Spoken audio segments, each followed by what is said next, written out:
Olá, está no ar uma vez mais um episódio do programa Bíblia Aberta. É muito bom saber que está desse lado das câmaras para estar connosco neste que é o seu estudo aprofundado da Palavra de Deus. Chamo-me Paulo Neves e sou o anfitrião deste espaço de estudo da Bíblia. Sabe que pode acompanhar-nos através de 3 formas. Pode fazê-lo através da televisão, no canal 186 da Mel. Pode também fazê-lo através da internet, no YouTube Novo Tempo Portugal, ou ainda em Rádio Clube de Sintra 91.2 FM da Grande Lisboa. Obrigado a todos aqueles que já têm assistido a estes episódios e quero reiterar esse desejo que você tem de poder juntar-se a nós. Traga a sua Bíblia e junte-se a nós neste que é o estudo aprofundado da Palavra de Deus, sobretudo no tema desta temporada, que é o tema do livro do Êxodo.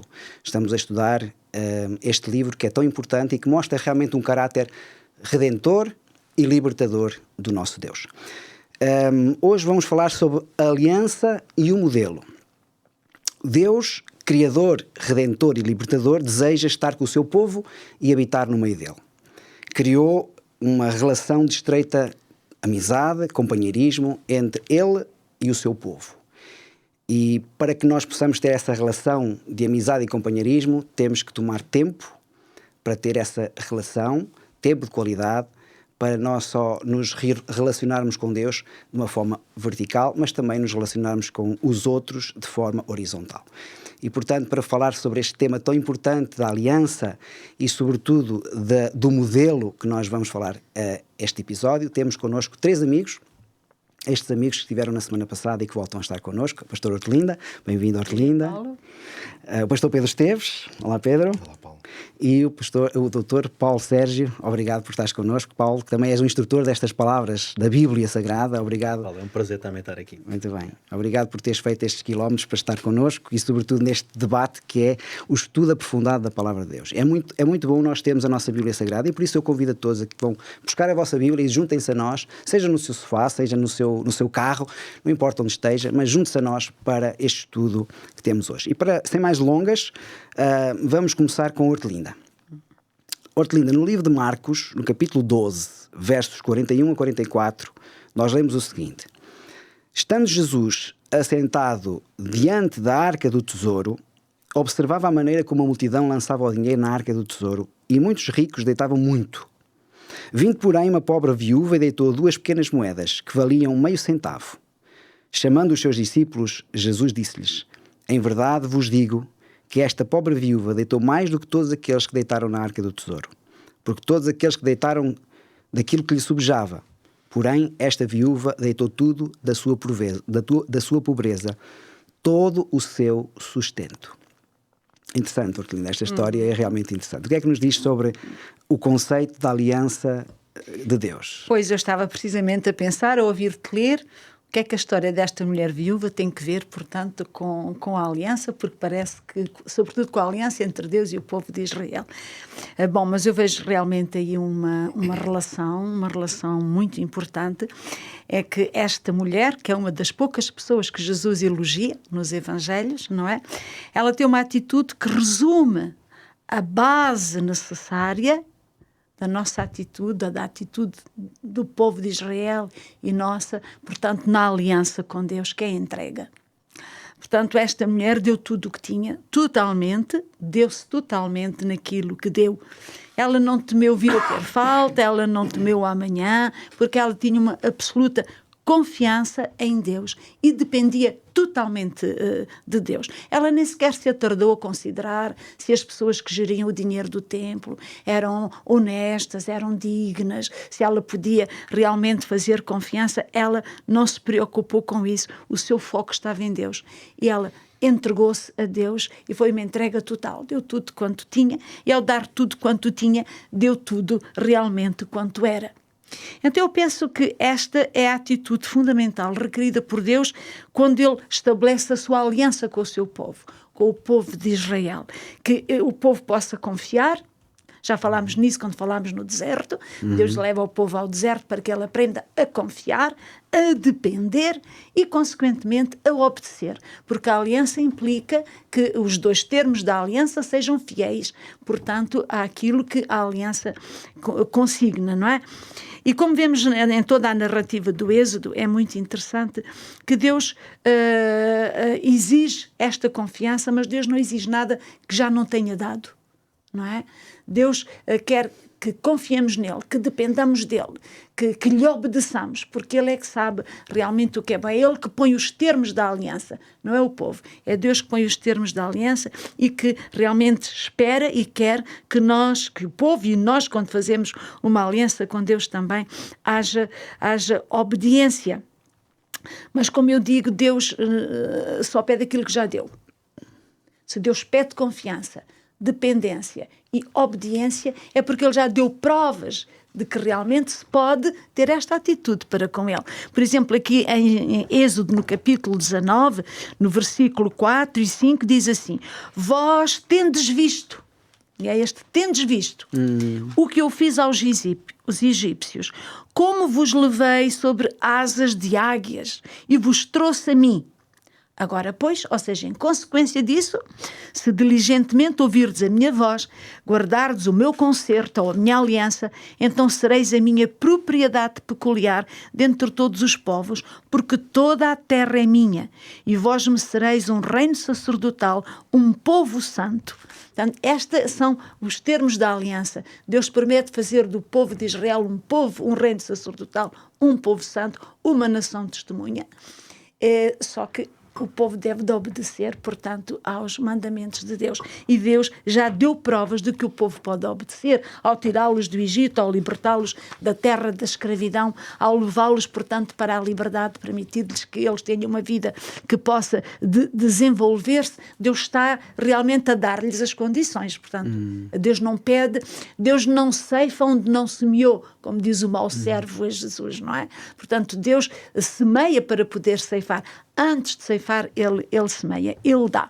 E tanto ontem como hoje, realmente, quando Deus faz uma aliança connosco, na nova aliança, por exemplo, que Deus fez com a humanidade crente, através de Jesus Cristo, é o mesmo princípio. Primeiro, Deus dá, não é? Ele deu o seu Filho, não é? Para que todo aquele que nele crê não pereça, mas tenha a vida eterna. Ele exige a nossa adesão, ele exige a nossa fidelidade, a nossa fé, a nossa aceitação. Como diz na primeira epístola de João 4,19, nós o amamos porque Ele nos amou primeiro. Podemos confiar, porque aquele que nem o seu próprio Filho poupou, antes o entregou por nós, não vai ter para connosco uma atitude de reter-nos qualquer coisa que seja útil para nós e muito menos ainda pôr armadilhas no nosso caminho. Podemos confiar absolutamente em Deus, porque aquilo que Deus fez é suficiente para que nós possamos confiar em Deus. Então, Deus pode exigir esta entrega,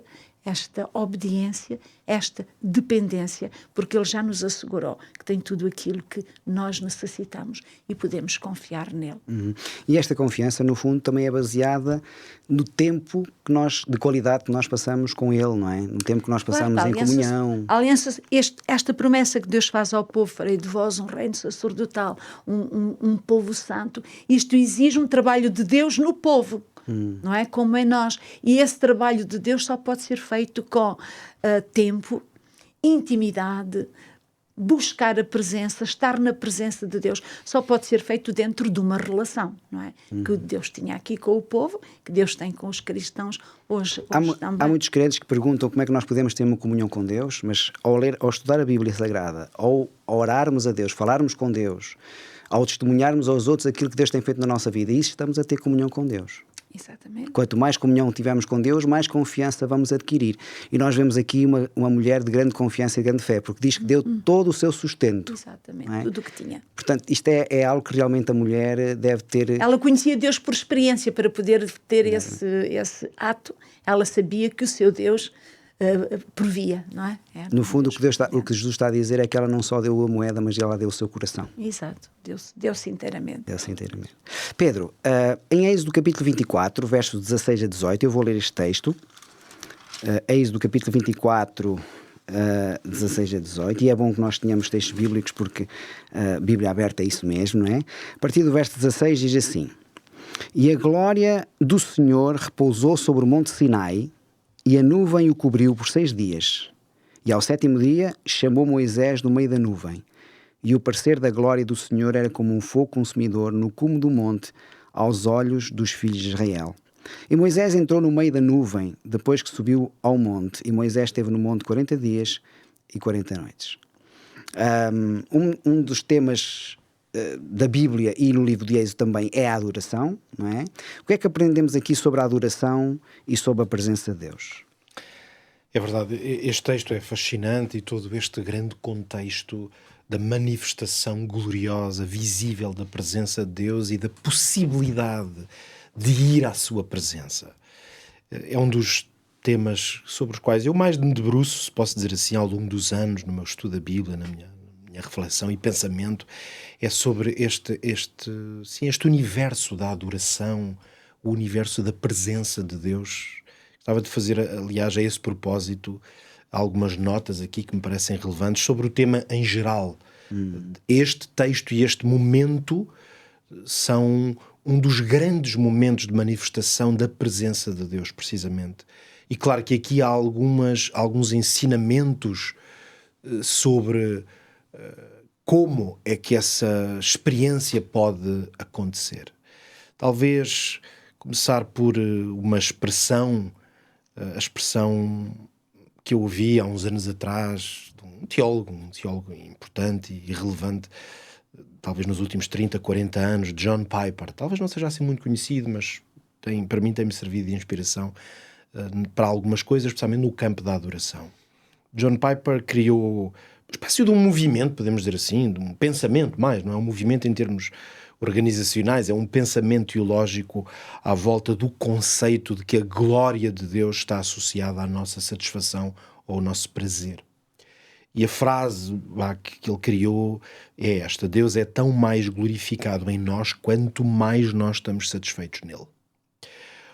O conceito aqui é que nós fomos criados para ter a maior experiência de satisfação, a experiência de plenitude total do ser humano acontece na presença de Deus. Todas as outras experiências de glória, de satisfação, de prazer que nós podemos ter na vida são, vamos dizer assim, sombras dessa realidade para a qual fomos criados. Esse é o conceito base. Mas esse conceito está associado ao facto de que quando damos glória a Deus, portanto, o resultado ou o fruto da glória que nós damos a Deus é a nossa satisfação. Em certo sentido, podíamos dizer por isso que a conclusão é de que Deus pede adoração ao ser humano, mas não num sentido egoísta, o que pode parecer. Quando Deus diz adorem-me, sirvam-me ou curvem-se diante de mim, aliás, a leitura mais simplista disso podia ser que Deus é um pouco maquiavélico, se quiséssemos, até egoísta. Ou seja, quer que as criaturas estejam ali humilhadas e coitadinhas diante. Para quê? Para ele sentir-se maior? Narcisista. Seria narcisista nessa leitura. Se nós lêssemos, porque os textos são claros, Deus pede para ser adorado. Por isso o sentido é de que a adoração a Deus não é para seu deleite, porque Deus não vai ficar mais ou menos satisfeito. É porque a experiência da glória de Deus é a experiência de satisfação profunda. Por isso, quanto mais Deus é glorificado na nossa vida, tanto mais nós somos satisfeitos. E nós vemos depois o resultado. Isaías 6, não é? Quando ele, eis-me aqui, envia-me a mim, foi dessa satisfação, dessa glória que ele pôde vislumbrar. Existem um conjunto de textos variadíssimos que fundamentam toda esta teologia, se quisermos. Poderíamos escolher um como o texto-chave, se quisermos, charneira para isto, que é o Salmo 16.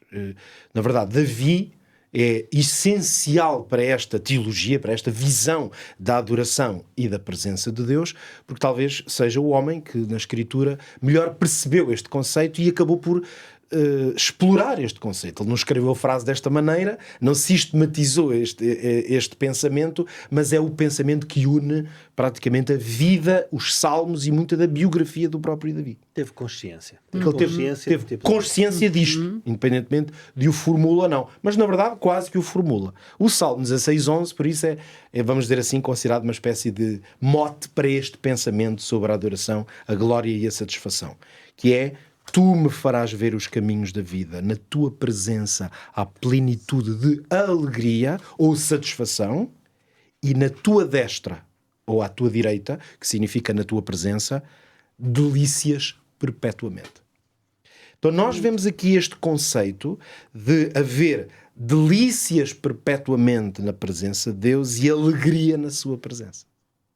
Ou seja, o ser humano foi criado para esta experiência de alegria profunda quando alcança a presença de Deus.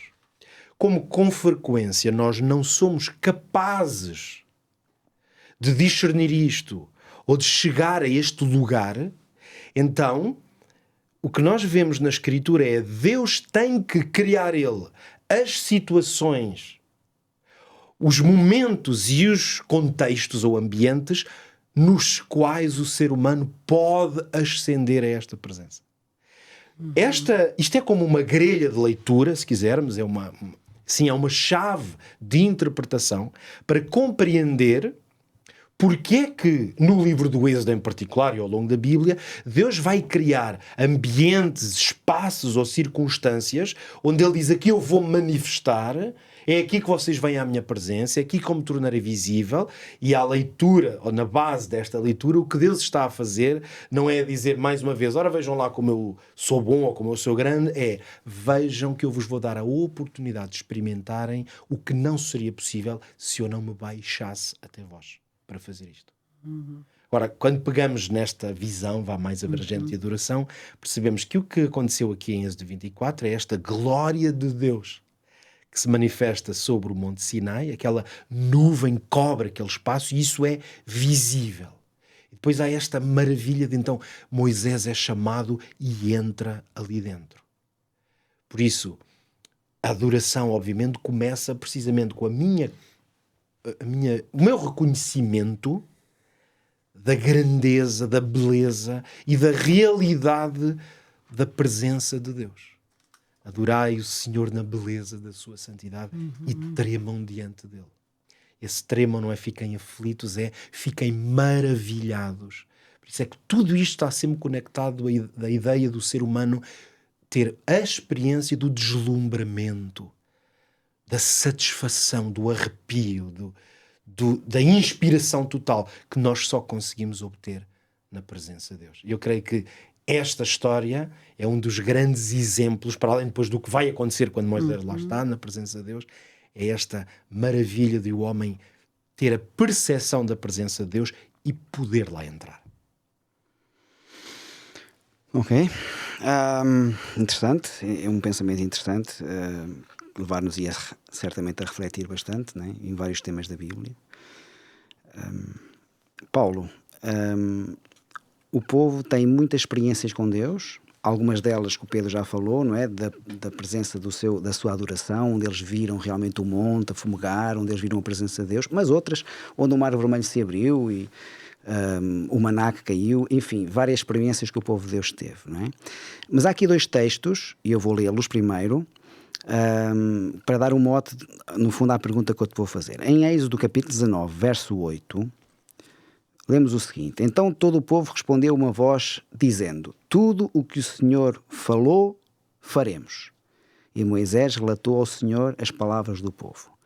Depois no versículo capítulo 24, verso 3 e 7, capítulo 24, verso 3 e 7 diz: veio, pois, Moisés, contou ao povo todas as palavras do Senhor e todos os estatutos. Então o povo respondeu uma voz e disse: todas as palavras que o Senhor tem falado, faremos. No versículo 7, tomou o livro da aliança e o leu aos ouvidos do povo, e eles disseram: tudo o que o Senhor tem falado, faremos e obedeceremos. Não é? Várias foram experiências ao longo do tempo em que eles passaram no deserto, viram maravilhas até dentro do Egito, e sabiam que Deus é o Deus verdadeiro e aquilo que eles vão dizer, estas declarações, aquilo que o Senhor falou, nós faremos, não é? Mas apesar disso, eles falharam muitas vezes estas promessas, ou seja, eles prometeram muitas vezes, mas falharam, não é? Como é que nós podemos ser fiéis a Deus, apesar da tendência a falhar constantemente? Até parece que nós estamos numa posição em que prometemos sempre as coisas e as cumprimos. Dou o que doer e com ou sem sacrifício. Realmente não estamos. Acho que a história humana individual ou coletiva é a história de pessoas que tentam e que ficam sempre aquém daquilo que é o ideal, até da sua própria tentativa de atingir o seu potencial. Uma coisa que o Pedro disse há pouco que me fez refletir em algo que é visível não só no livro de Êxodo, mas muitas outras passagens da Bíblia, que é: Deus é um Deus relacional e criou seres humanos que são por natureza relacionais. Ele procura que não só a nossa felicidade, mas tudo o que nós na nossa vida pensamos que são os nossos fundamentos, procura que sejam atingidos em primeiro lugar no relacionamento com Ele e depois no relacionamento uns com os outros. Isto é um contraponto a uma procura religiosa, do seu ponto de vista de ligação com o espiritual, ligação com o transcendente, que seja, por exemplo, profundamente egocêntrica, que seja meramente introspectiva, não relacional, em que isolada, se preferires chamar assim, até somente interior. Porque Deus não se revela a cada um de nós com os nossos pensamentos inatos, revela-se através da revelação que Ele nos quer dar. E a revelação de Deus, uma escritora americana chamada Ellen White, que num livro extraordinário chamado Aos Pés de Cristo explica que a revelação de Deus está na sua palavra escrita, mas também pode estar num conselho de um irmão, também pode estar em alguém que nós consideramos uma referência, que nos pode apontar, está na contemplação da natureza. O que nós vemos no texto que tu acabaste de ler são pessoas que nós não conseguimos avaliar a intenção ou a sinceridade de cada vez que diziam tudo o que o Senhor nos disser para fazer, nós faremos. Nós não podemos avaliar isso. Podemos avaliar é que tu leste 3 vezes que eles disseram que iam fazer. E eu gostava que nós, pelo menos numa delas, que foi a primeira, em Êxodo 19:8, tu leste o texto e todos responderam unanimemente: faremos tudo o que o Senhor nos disse, que nós víssemos o que é que Deus disse. Porque avaliar a intenção deles é ver o convite que lhes foi feito. E no versículo 5 do mesmo capítulo, nós vemos que Deus chama Moisés, entrega-lhe uma mensagem ao povo diretamente e que é, no fundo, um convite, é uma proposta, que diz assim: por isso, se me obedecerem e forem fiéis à aliança que eu fiz convosco, tornar-se-ão como a minha propriedade preciosa, obtida de entre todas as nações da terra, ainda que a terra toda afinal seja minha. E serão um reino de sacerdotes de Deus, serão uma nação santa. Portanto, o convite de Deus, tal como estava a ser explicado há pouco, não é no sentido nem de diminuir, nem de humilhar, nem de martirizar, nem de tornar em sacrifício aquilo que é o povo que ele quer convidar. É dizer: se vocês aceitarem que eu sou o vosso Deus e que vocês são o meu povo, o maior benefício vai ser em vosso proveito. Vão ser uma nação separada. Embora todas sejam minhas, e o convite é feito a todas, vocês vão ser especiais. Agora, nós vimos que o convite é feito por Moisés. Moisés leva a resposta do povo a Deus, os anciãos, os líderes. Eu até gosto de imaginar ali fenómenos coletivos. Às vezes existem muitas estas coisas das pessoas se influenciarem umas às outras. Eles ouvem que Moisés trouxe de Deus e vão quase por aclamação responder a uma só voz: nós vamos fazer isto. Nós temos a intenção de aceitar o convite de Deus. E realmente, conhecendo a história do povo de Israel, nós sabemos que muitas vezes caíram em adultério espiritual, adoraram outros deuses, ou então não foram de facto o espelho do que Deus esperava deles. Que é a história, se nós formos ser rigorosos, muitas vezes a história da nossa vida individual, é a história das nossas comunidades, é a história da nossa família, é nós termos determinados objetivos, até profundos e bem intencionados, e que ficamos aquém daquilo que desejamos. Porquê é que isso acontece, acima de tudo? É porque o que Deus espera é que haja uma resposta de cada pessoa individualmente gravada no coração e não por uma profissão. Quer dizer que vamos fazer algo não é tão importante como não o proclamar, mas ter uma verdadeira intenção interior. Eu lembro-me muito, quando falo nisto, lembro-me um bocadinho da minha mãe. Quando eu era miúdo, eu tinha muito, ainda hoje gosto de escrever, E a minha mulher, nesse aspecto, é muito, muito parecida. Que é, eu escrevia muitas cartinhas a dizer que gostava muito da minha mãe, ou que agradecer porque tinha feito alguma coisa, e não sei o quê. E a minha mãe dizia sempre, as palavras contam pouco se não forem seguidas de ações. E realmente é verdade, porque os filhos, normalmente, os filhos falam em fazer aquilo que pais querem, muito menos do que em demonstrar o seu amor por eles. Não sei se isso acontece a mesma coisa, mas nós, como filhos, ou até os nossos filhos, é mais difícil cumprir o que é esperado de nós do que uma profissão de dizer eu gosto de ti, ou eu vou sempre fazer o que tu queres, ou eu vou ser sempre obediente, como se diz no bom provérbio português, palavras... Já Jesus dizia isso na parábola, não é? Exatamente, palavras, como diz o ditado, palavras levas o vento, é um ditado muito português. O que diz Ezequiel 36:26, só para terminar, diz o seguinte: porém em vocês o meu espírito, de tal forma que obedecerão às minhas leis e farão tudo o que vos mandar. Portanto, se nós fizermos a inversão do texto, não é possível fazer tudo o que Deus mandar sem que o Espírito de Deus esteja colocado dentro do coração. 28, versículo 28. Viverão em Israel, a terra que dei aos meus antepassados aos vossos antepassados há muito tempo. Vocês serão o meu povo e eu serei o vosso Deus. Então a condição que Jesus, depois em João 14, na oração que faz e na promessa do Espírito Santo, vai dizer: eu vou-vos enviar um Consolador, o Espírito Santo, que o Pai enviará em meu nome, e esse vos ensinará todas as coisas e vos fará lembrar de tudo quanto vos tenho dito. Portanto, a nossa maior preocupação, seguidores de Cristo, em responder às promessas de Deus, deve ser dividida mais ou menos em 3 pontos. Em primeiro lugar, estar aberto ao convite que Deus está a fazer, é um ponto muito importante. Em segundo lugar, pedir a Deus que nos conceda o Espírito Santo e que nos dê, como o apóstolo Paulo diz, o querer e o efetuar. Portanto, não só a vontade de o seguir, mas efetivamente dar o passo para essa vontade. E depois há uma componente que podíamos discutir muito, não é para este dia agora, mas requer um esforço.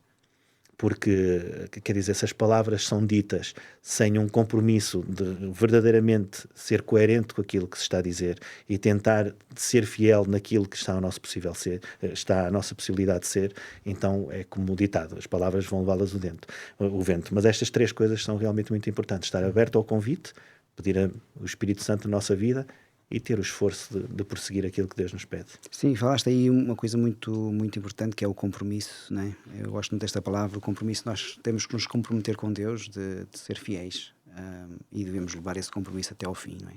É verdade que muitas vezes o povo falava até com a boca, mas o seu coração não estava lá, estava longe.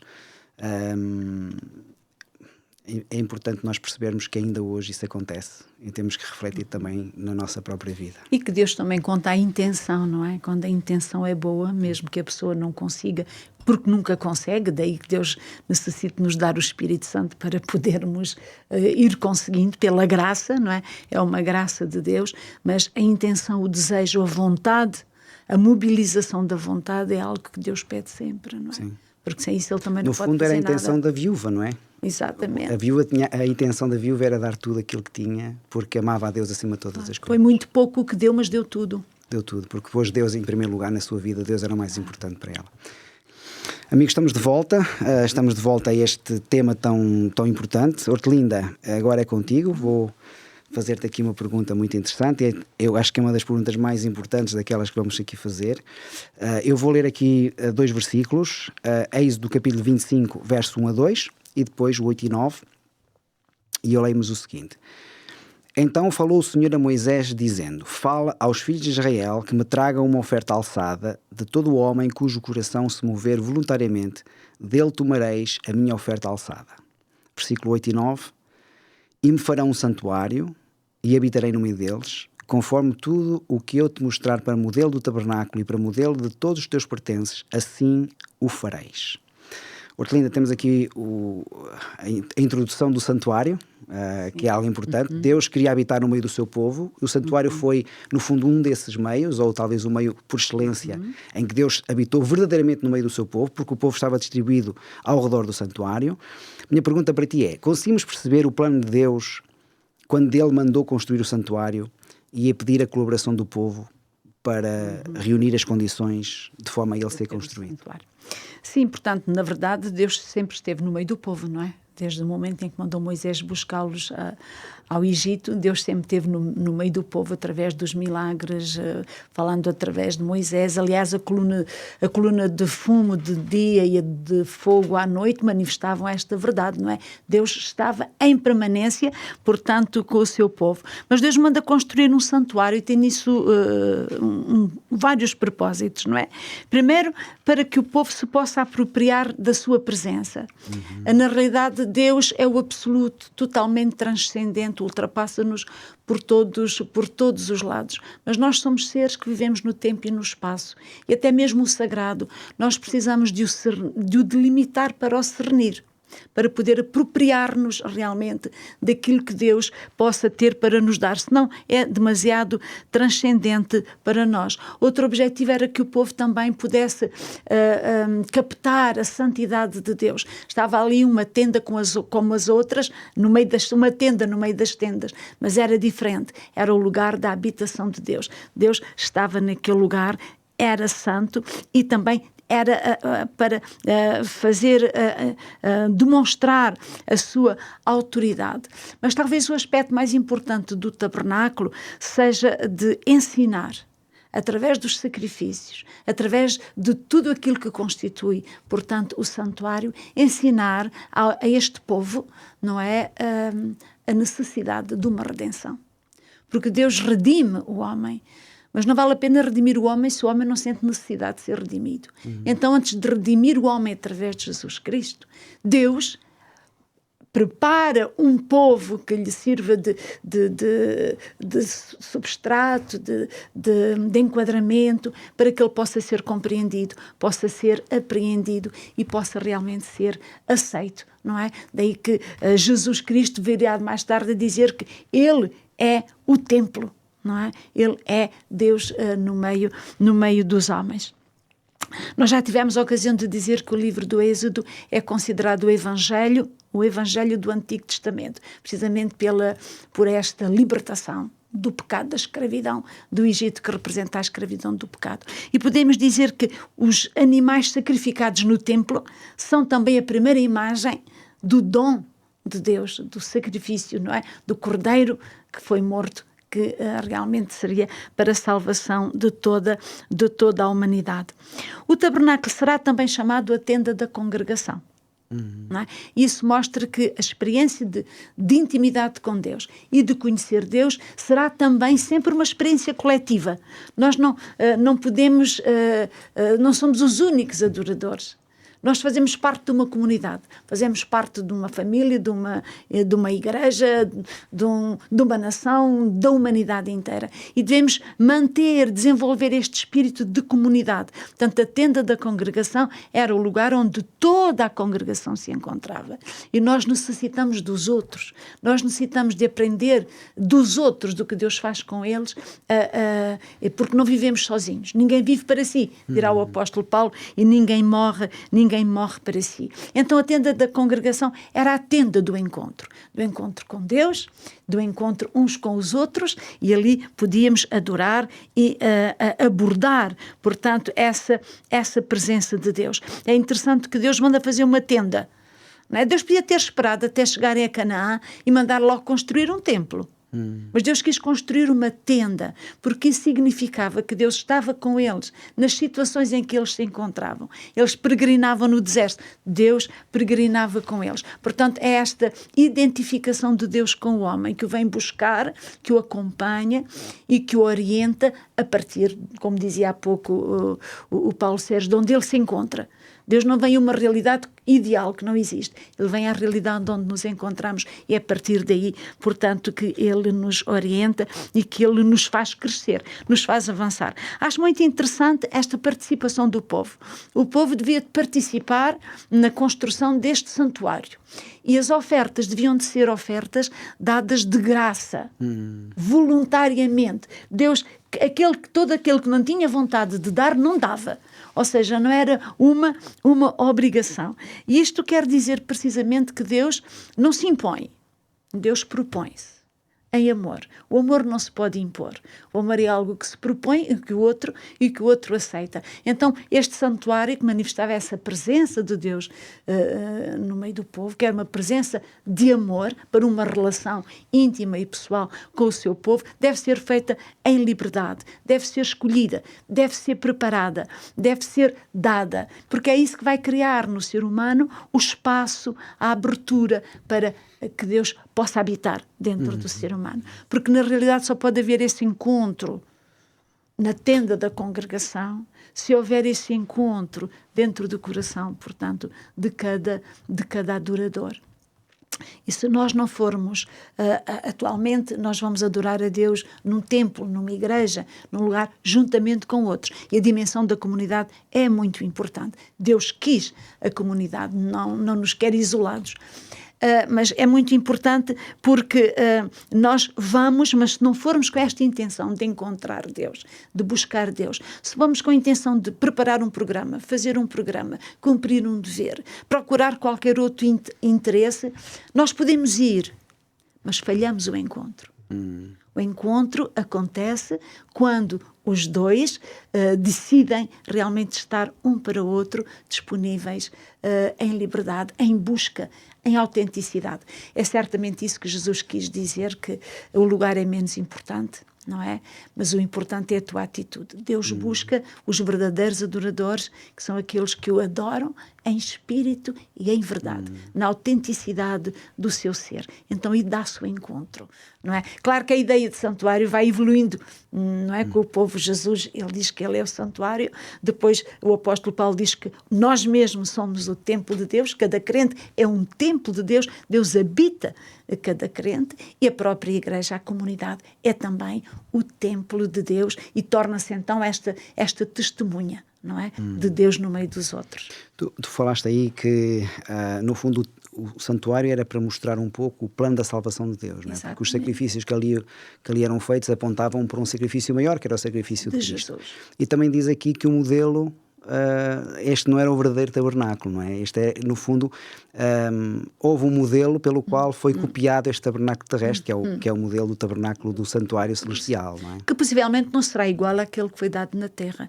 porque o tabernáculo da terra era um tabernáculo adaptado à situação do homem aqui na terra, não é? Do povo, o tabernáculo do céu transcende realmente mesmo o da terra, não é? Deus mandou Israel fazer tabernáculo à semelhança do céu. E muitas vezes nós fazemos o do céu à semelhança do da terra, não é? Enfim, mas o que é essencial é realmente este plano da salvação que o tabernáculo representava, não é? Interessante. Pedro, no livro do Êxodo ainda, porque estamos a estudar este livro de forma aprofundada, não é? Aqui, no capítulo 31, vai falar um bocadinho dos artífices desta obra do tabernáculo, não é? Eu vou ler aqui os 5 primeiros versículos e depois far-te uma pergunta. Depois falou o Senhor a Moisés dizendo: Eis que eu tenho chamado por nome Bezalel, filho de Uri, filho de Ur, da tribo de Judá, e o enchi do Espírito de Deus, de sabedoria, de entendimento e de conhecimento em todo o lavor, para elaborar projetos, trabalhar em ouro, em prata e em cobre, e também lapidar pedras para engastar e em talhos de madeira para trabalhar em todo o lavor. Vemos aqui que este Bezalel vai trabalhar aqui nesta obra, não é? Como artífice. Como cristãos, associamos a unção do Espírito Santo sobre algumas coisas mais espirituais, mas nós vemos aqui Bezalel que recebe o Espírito de Deus para trabalhar em algo mais manual, mais físico, não é? Podemos aprender alguma coisa sobre esta história e sobre como o Espírito trabalha? Eu acredito muito que sim, e especialmente este texto permite-nos evocar uma dimensão que também é uma dimensão da aliança com Deus, até precisamente de buscar e sentir a presença de Deus, que é tudo o que tem a ver com a arte. E a arte... Bem, historicamente a arte tem tido sempre uma conexão muito profunda com o religioso, com o espiritual, na verdade. Se quisermos mais no domínio histórico, porque há essa ideia que teve momentos mais altos que outros, claro, mas a ideia de que a beleza faz parte de uma certa fixação do sagrado e de que é através da beleza, da criação e da contemplação da beleza, a presença de Deus, que é o imaterial, o transcendente, aproxima-se do que é concreto, não é? Do que é carnal, que somos nós. A arte, nesse sentido, a manifestação artística, a beleza da criação, do ato de criar, é uma espécie de mediação. Precisamente porque nós reconhecemos, eu digo, os crentes, ou a revelação bíblica, mas também aquela contemplação de toda a obra, acho que era o Paulo no início que falava disso, não é? Como seja a natureza, o mundo natural é uma extraordinária, a derradeira obra artística é o universo. Por mais extenso que o ser humano consiga observar a vastidão do universo, vai descobrindo de forma extraordinária a beleza, a grandeza. Grandeza e beleza estão associadas. Estão associadas, o infinito, o inexplicável. É quase como se as características que estão reveladas de Deus na sua palavra, à medida que se observa o mundo natural, elas estão lá. É por isso que a arte, a expressão artística e a inspiração, que é um termo, aliás, que comumente se utiliza para falar do universo da arte, tem uma dimensão espiritual profundamente relevante. E que creio que não deixa de ser tão interessante, não vou dizer que está aqui no texto do Êxodo com uma grande intencionalidade, bom, sei lá eu, embora aqui parece quase um pequeno parênteses, mas quando se está a dar esta dimensão, sobretudo teológica e simbólica do santuário, Deus estará connosco, todas estas questões que já vimos, há aqui este parênteses a dizer, ok, Deus teve que dar o seu espírito a um homem, especialmente, com certeza que depois eram mais, para que eles fossem capazes de criar depois a beleza, as peças, a arte. Há aqui uma dimensão que acho que é muito inspiradora para nós, de que Deus quer beleza e arte a fazer parte desse pacote total, que é para estar na minha presença, não é de qualquer maneira. E esse qualquer maneira também implica a beleza. E é interessante, Pedro, porque normalmente nós achamos que a sabedoria tem a ver com a parte intelectual. Sim. Mas aqui diz que o Espírito Santo encheu de sabedoria, entendimento e conhecimento. Portanto, exatamente, a sabedoria também é para algo que é prático. Não é? Que depois vai se transformar em algo prático e que é artístico. Que é pegar em materiais e torná-los, trazê-los do comum para o extraordinário. Afinal, toda a obra de arte, toda a arte é esse processo mediador de tornar o comum em extraordinário. Ou seja, existem as notas musicais. As notas já existem, ninguém cria notas musicais, elas todas já lá estão. Uma pessoa que não consiga fazer nada com as notas, olha para elas e é uma coisa, está ali fria. E depois vem o Criador e transforma aquilo numa coisa que nos encanta, não é? Ou pegar num lápis e transformar de repente uma imagem. Esse processo que é, no fundo, a arte é essa manifestação do potencial criativo que alguém tem e que intencionalmente vai usar para carregar a sua obra de significado. Ora, isto é uma descrição do que Deus faz. É por isso que, em certo sentido, como Deus é o pai de toda a arte, então todo o homem, toda a mulher que seja um criador artístico, ele é como se fosse uma ponte ou um canal de comunicação que traz o comum para o sagrado, para o solene, podíamos dizer, dando-lhe sentido, significado, beleza e sendo capaz de inspirar. Nesse sentido, eu termino aqui esta minha reflexão um pouco sobre estas características da arte e da beleza, dizendo que o processo de criar arte é sempre um processo de alguém vai expirar. Por isso é um processo de expiração da parte do artista, que está dotado de capacidades, de sabedoria, de conhecimento também, e é um processo de expiração. Que é, eu tiro de mim aquilo que tenho e sopro. Sai de mim essa obra. E quando o artista expira do que tem em si, isso vai criar no outro, naquele que observa ou desfruta, o quê? Aquilo que nós chamamos de inspiração. Que é a capacidade ou a oportunidade de ter deslumbramento e arrebatamento. Então eu ouço uma música, eu fico arrebatado pela beleza que ali foi construída, às vezes isso até se transforma num arrepio físico, que é o deslumbramento e um arrebatamento. Para que isso aconteça é preciso este duplo processo de expiração e inspiração. O artista está dotado de capacidades e do Espírito Santo, que é o caso que está inspirado. aqui, porque está inspirado ele, porque alguém expirou sobre ele. Essa é uma linguagem paulina. Paulo utiliza o termo de dom para isso mesmo. E Cristo utiliza o termo de talento. Nós às vezes não aplicamos à questão da arte, mas devíamos. E acho que essa tua reflexão foi muito interessante. Nós numa obra-prima temos de ter 3 elementos principais. A matéria-prima para a fazer, o conhecimento para trabalhar, mas pode haver artifícios com um conhecimento extraordinário sem talento nenhum e ela não vai ser uma obra-prima. E sob o ponto de vista divino, esse elemento do dom é realmente uma dádiva. Eu também ia falar nesta questão do dom, porque eu acho que o dom aqui encaixa-se perfeitamente. Ou seja, no fundo, Bezalel recebeu um dom de Deus. Um dom de Deus. E a igreja cristã tem vários dons, não é? Nós vemos vários dons que o Espírito Santo dá, e aqui Bezalel recebeu um dom para fazer uma obra especial. Agora veja, o ponto é precisamente esse, é de que o dom é o quê? O dom é alguém que recebeu da parte de Deus o que Deus expirou, e o dom é pegar no que recebes de Deus e agora expirar tu.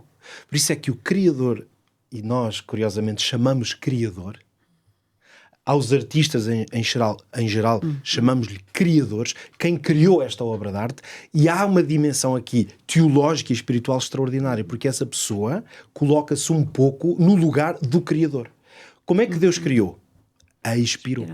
Ele expirou e a obra nasceu através de inspiração. A obra foi arrebatada. Quando nós criamos, o que fazemos é exatamente, criamos no outra possibilidade de arrebatamento. Ora, o dom então é o quê? É precisamente isso. O dom é colocar-se na continuação da obra divina de receber a inspiração, a inspirar para que outros sejam inspirados. E isto é de uma beleza. E aqui vemos que isso foi necessário acontecer aqui, e hoje nós ainda precisamos muito de artistas. Ou seja, criadores que sejam canais para inspirar. E Deus inspira para ser colocado na sua obra. Foi o que aconteceu aqui, nesta obra extraordinária que é o Santuário. Paulo, estamos mesmo a terminar, temos aqui uns 5, 6 minutos. Eu vou ler aqui Êxodo capítulo 31, ainda também este mesmo texto, este mesmo capítulo que lemos agora, não é? Mas agora no versículo 16 a 18, que diz: guardarão, pois, o sábado os filhos de Israel, celebrando o sábado nas suas gerações por aliança perpétua. Entre mim e os filhos de Israel será um sinal para sempre, porque em 6 dias fez o Senhor os céus e a terra, e o 7º dia descansou e restaurou-se.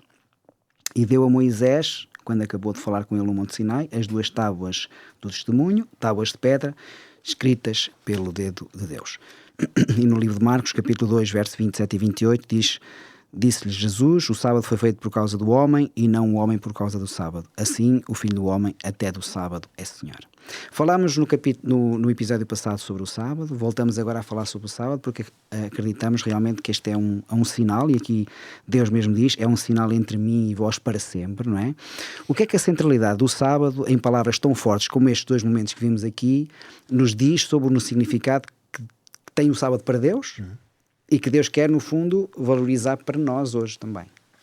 Vamos tentar transformar isto um pouco mais experimentalmente. Eu sou daqueles que acredito que uma palavra vale por 1000 imagens, ao contrário do que normalmente se diz.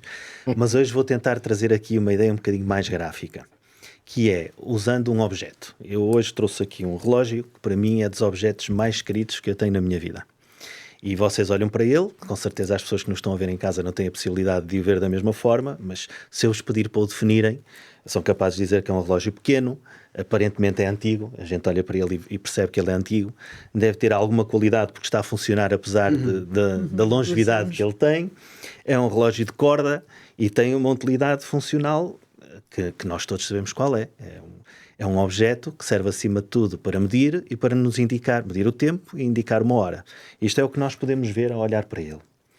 Agora, se eu vos disser que este relógio foi comprado por volta do ano de 1968, num país para onde o meu pai teve que ir na altura da ditadura, e que foi um dos objetos que mais me recordo a mim dele, de quando eu era pequeno, de quando ele era vivo, de quando ele passeava comigo pela mão. Ele usava tal como o relógio na mão direita, são coisas que nos passam na nossa vida. Passeava comigo pela mão e era o relógio que eu via muitas vezes no pulso dele, era o relógio que eu via tirar quando pousava em algum sítio, e que hoje, quando olho para ele, me lembra muito o meu pai. Ele tem um significado completamente diferente para mim e passa a ter um significado completamente para vocês. E eu penso que Deus, de uma forma muito, muito bela, o Pedro estava há pouco a falar sobre a arte, ao mesmo tempo muito próxima e muito preocupada com a universalidade do relacionamento connosco, decidiu, na sua liberdade, que fosse no tempo que nós marcássemos um encontro especial. Isto é a forma como eu vejo o sábado. É um momento de uma certa ansiedade para poder ser vivido, onde eu me sinto mais livre. Eu estou a dar aqui um testemunho pessoal porque é importante que também quem nos está a ouvir compreenda que impacto é que estas coisas têm na nossa vida. Porque é um tempo durante a semana em que eu não sou obrigado a ser escravo das minhas obrigações. Eu não sou obrigado a trabalhar para sobreviver nesse dia, não sou obrigado a ir às compras, não sou obrigado a ter a minha casa, digamos assim, a ter que arrumar da forma que normalmente arrumo, não sou obrigado a estar dependente das fontes de informação como estou normalmente todos os dias. É um dia que me dá uma liberdade grande para um encontro especial com aquele que é o doador da minha vida. E faço por várias razões. Primeiro, para celebrar o facto de ele ter criado o mundo, de ter criado o tempo, de me ter criado a mim. E faço também não só para celebrar, como demonstrar perante ele e perante as pessoas que estão à volta, que há uma memória que está para lá do próprio dia e que aponta para aquele que criou esse dia. Eu acho que uma das frases que eu mais me recordo quando falo sobre este assunto, e os dois textos que tu leste são sobre a soberania de Deus, sobre o sábado e o sábado como memorial de tudo. Deus não é só Deus do sábado, é Deus de tudo. E o sábado, no fundo, é um memorial que nos relembra isso todas as semanas. E o primeiro texto de Êxodo fala para o povo e de como é um sinal entre Deus e o povo da retirada da escravatura.